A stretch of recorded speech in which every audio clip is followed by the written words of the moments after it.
আজ মহাসপ্তমীর সকালে যখন আমরা নারী শক্তির পূজায় রয়েছি, তখন এই বাড়ির নারী বাহিনী কিন্তু একত্র হয়েছেন এই পুজো উদযাপন করতে। সকলকেই দেখতে পাচ্ছেন আপনারা, এই পরিবারের বয়োজ্যেষ্ঠরা রয়েছেন এখানে। তাদের সকলের সঙ্গে একটু একটু করে কথা বলে নিচ্ছি, একটু আড্ডা দিচ্ছি, একটু গল্প করছি।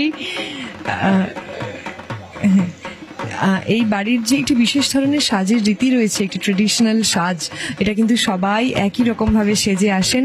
ওদের সঙ্গে একটু কথা বলে নেব। আপনাদের বাড়ির একটা বিশেষ ধরনের সাজের রীতি রয়েছে? আমাদের এই পুজোর কটা দিন গালার রুলি পরতে হয়, আলতা সিঁদুর যেটা পরে, তারপরে নথ পরতে হয়, অনেকে পায়ে মলও পরে। হ্যাঁ, এটা আমাদের একদম সাজের একটা মানে ঐতিহ্য। এটা কি পুজোর পুরো 4 দিন, পুজোর সময় 4 দিনই এটা পরতে হয়। আর এর সঙ্গে বাড়ির সকলে কি ধরনের সাজগোজ করেন? সাজগোজ বলতে আমরা গতানুগতিক তাঁতটাকেই বেশি পছন্দ করি। পুজোতে যে অন্যান্য শাড়ি পরি না তা না, তবে তাঁতের শাড়িটা বেশি আমাদের চল। তার সঙ্গে এই নিয়মটি সবাইকে মানতে। হ্যাঁ, গয়নাগাটি যেরকম যেদিন পরার ইচ্ছে হয় পরি। আর পুজোয় এখানে খাওয়া দাওয়ার কিরকম, মানে ভোগ বা ইত্যাদি কেমন চলে? খাওয়া দাওয়া তো আমাদের এই কটা দিন খুবই মানে আনন্দ, কেননা আমাদের সব একত্রিত, সব আত্মীয় স্বজন একসঙ্গে আমরা খাওয়া দাওয়া করি। যত আমাদের রায় পরিবার রয়েছে, এই 4টে দিন আমরা একত্রিত হই। যারা অন্যান্য জায়গাতে থাকে তারাও এখানে আসে, একসঙ্গে আমরা খাওয়া দাওয়া, আড্ডা মারা, খুব মজা। আচ্ছা, আর এই বাড়ির যে নিয়ম নীতি রেওয়াজ রয়েছে, যে নিয়ম নিষ্ঠা মেনে পুজো করা, এই সমস্ত নিয়ম আপনারা গুরুজনদের থেকে শিখে এসছেন? আমরা তো বাড়ির বউ, আমরা এসে থেকে দেখে শিখেছি। যারা সিনিয়র যা শাশুড়ি, তাদের কাছ থেকে আমরা দেখে এখন শিখেছি। আমরা সকলের সঙ্গে কথা বলবো এবং ছোট ছোট করে বিভিন্ন রকম গল্প জেনে নেব। তেমনি একটু কথা বলবো। আপনার নাম? আমার নাম সুজাতা রায়। আপনি বাড়ির মেয়ে না বধূ? আমি এই বাড়ির বধূ। আর এই যে শুনছিলাম সকলের কাছ থেকে যে বিশেষ ধরনের সাজের নিয়ম রয়েছে, আমাদের এখানে তো নথ, মানে বিবাহিত হয়ে গেলে নথ পড়বেই। আর এই গালার রুলি, এটা প্রত্যেক দিন, হ্যাঁ, ষষ্ঠীর দিন থেকে একটা করে পড়তে হয় আমাদের। আর আমাদের শাশুড়ি মারা বলে গেছেন যে তাঁতের শাড়ি পরবে। কেউ কেউ আছে পুরনো, মানে আমাদের যে বাড়ির ঐতিহ্য সেটাকে মেনে চলে, এবং আমরা তাদের বোঝাই যে এরকম চলতে হয় এবং পরেও। এছাড়াও তো বাড়ির মেয়েরা, তারপরে আমাদের নাতনিরা বা তাদের ফ্যামিলি সব আসে পুজোতে। পুজোর পুরো সময়টা কি এই বাড়িতেই কাটে? আমাদের তো কাটেই, এবং যাদের দূরে দূরে হয় তারা এখানেই থেকে যায়।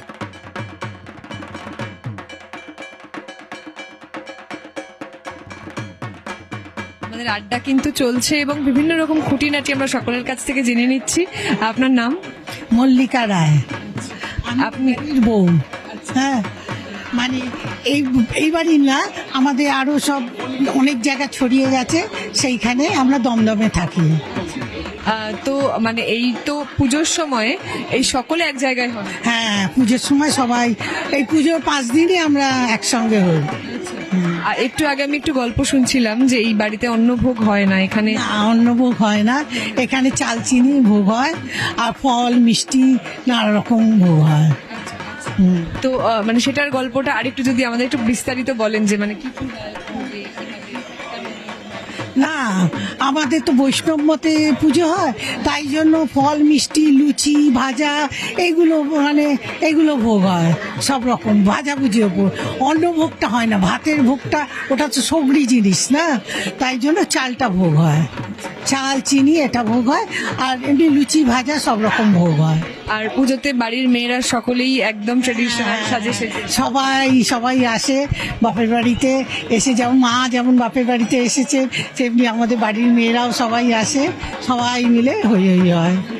সকলে একদম এই নিয়ম মেনে, নাকে নথ, হাতে রুলি। হ্যাঁ, যারা স্ত্রী তারা সবাই, মানে যাদের বিবাহিত তারা সবাই নাকে নথ পরে, পায়ে মল পরে, সিঁদুর পাতা পরে।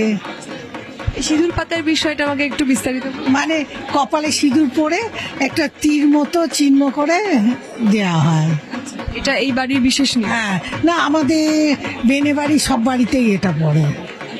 সব পুজোতে পড়ে, মানে নথ মল ছাড়া পুজো হয় না, বিয়েতেও সেরকম নথ মল পড়তে হয়, মানে সবেতে।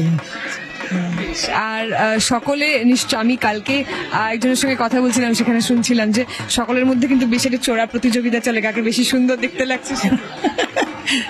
ওই যে যত মানে একটু সাজবু মানে সাজতে খুঁজতে, এই তো বছরের 5টা দিন সাজবে, সবাই মিলে সাজে। হ্যাঁ, সবাই খুব সুন্দর করে সেজেছে, আমি তো দেখতেও পাচ্ছি। হ্যাঁ, সকাল থেকেই সকলে খুব সুন্দর করে সেজে। হ্যাঁ, হ্যাঁ। আর পুজোর পুরো খাওয়া দাওয়াটা কি শুধু এই বাড়িতেই হয় নাকি বাইরেও কি এখন একটু খাওয়া দাওয়া হয়? না, বাড়িতেও খাওয়া দাওয়া, এখানেও খাওয়া দাওয়া হয়, সব পুষ্পাঞ্জলি দিয়ে সবাই এখানে মিষ্টি, ফল মিষ্টি সব খেয়ে, কচুরি এখানে বিশেষত্ব খেয়ে তারপর দুপুরে আবার খাওয়া দাওয়া হয়। হ্যাঁ। আর আপনাদের যারা পরবর্তী প্রজন্ম, তারা কি এই সমস্ত নিয়ম নীতি সবাই বিয়ের পর থেকে সবাই মানে করতে করতে ওটা ওদের অভ্যেস হয়ে যায় আসার পর থেকে। ছোটরা কি সব নিয়ম নীতি মেনে নিচ্ছে নাকি প্রতিবাদ করছে? না না না, ছেলেগুলো একটু প্রতিবাদ করছে, মেয়েগুলো মেনে নিচ্ছে। মেয়েরা ঠাকুর দেখতে যাব, একটু বাইরে খাবার খাবো, ওইগুলো করছে আমার নাতিরা। হ্যাঁ, কিন্তু মেয়েরা মেনে নিচ্ছে। মেয়েরা সকলে আজকে কেউ খাচ্ছে না, আজকে সব এই সপ্তমী অষ্টমী নবমী খাবে না, তারপর নবমীতে আমাদের ভাত মাছ খায়, দশমীতেও ভাত মাছ খায়।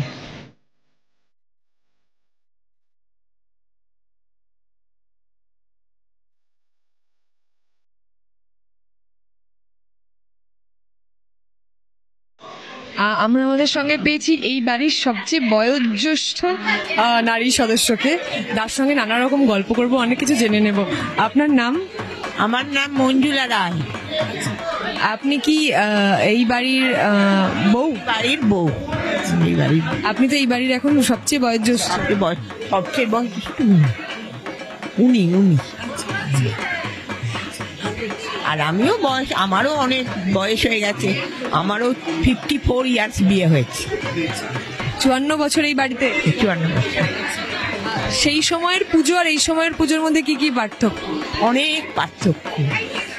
ওই সময় পুজো লোকজন ছিল বটে, কিন্তু বাইরের কোনো লোক ছিল না, নিজেদের মধ্যে হতো। নিজেদের, আমাদের ফ্যামিলি তো বিরাট ফ্যামিলির লোকেরা সব আসতো। এই যেমন বাইরের লোকেরা ঢুকছে সেখানে, তখন এটার নিয়মটা ছিল না। আমাদের বাড়ির ভেতরে কিন্তু ভোগ বিতরণ শুরু হয়ে গেছে, তার মধ্যে আমরা কথা, ঠাকুরকে ভোগ দেওয়া হচ্ছে, তার ফলে মাকে ভোগ দেওয়া হয়েছে, এবং সেটা তো দেখবার নিয়ম নেই, পর্দা টাঙিয়ে দেওয়া হয়, মায়ের ভোগ আমরা দর্শন করতে পারবো না। সেই ফাঁকে আমরা একটু আড্ডা মেরে নিচ্ছি এবং এই বাড়ির নানা রকম গল্প শুনছি বড়দের কাছ থেকে। হ্যাঁ, এবার ছোটবেলার গল্প একটু শুনবো। এই বাড়ি কত বছর বয়সে এসেছিলেন? আমার তখন কত 18 কি 19 হবে, এই বয়সে আমার বিয়ে হয়েছে। এখন 54 বছর বয়স, তাহলে কত বছর বয়স হলো আমার?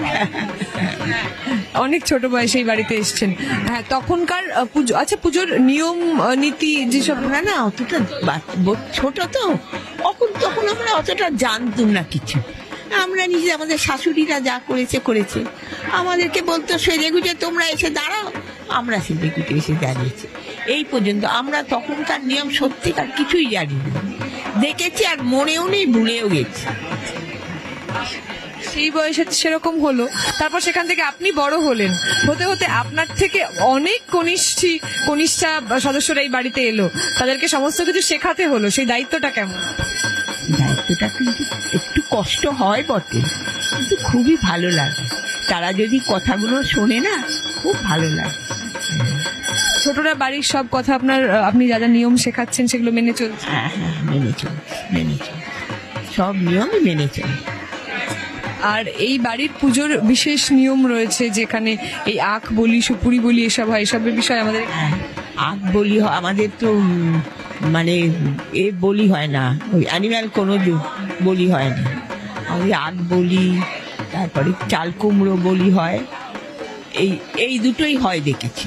হ্যাঁ, যেমন এখানে অন্নভোগের ব্যবস্থা হয়। অন্নভোগ আমাদের হয় না, আমাদের ঠাকুর ঘরেও পুজো হয় তো, অন্নভোগের ব্যবস্থা নেই আমাদের, ওই জিনিসটা হয় না। আর এই বাড়ির পুজোর মানে প্রত্যেক বাড়ির পুজোর আলাদা আলাদা কিছু নিয়ম থাকে, এই বাড়ির পুজোর বিশেষ বিশেষ সেই নিয়মগুলো। বাড়ির পুজো যেমন আমি এরম নথ করেছি, পায়ে দেখুন আমার মল আছে, পায়ে মল আছে, নথ আছে, হ্যাঁ এইগুলো আমাদের, এই যে মাথায় সে সিঁদুর পাতা করেছি, এই যে পাতাটা করেছি দেখেছেন মাথায়, হ্যাঁ এটা একটু বিশেষভাবে এইটা আমাদের লক্ষণের জিনিস, এই তিনটে লক্ষণের জিনিস, এই তিনটে করতেই হবে।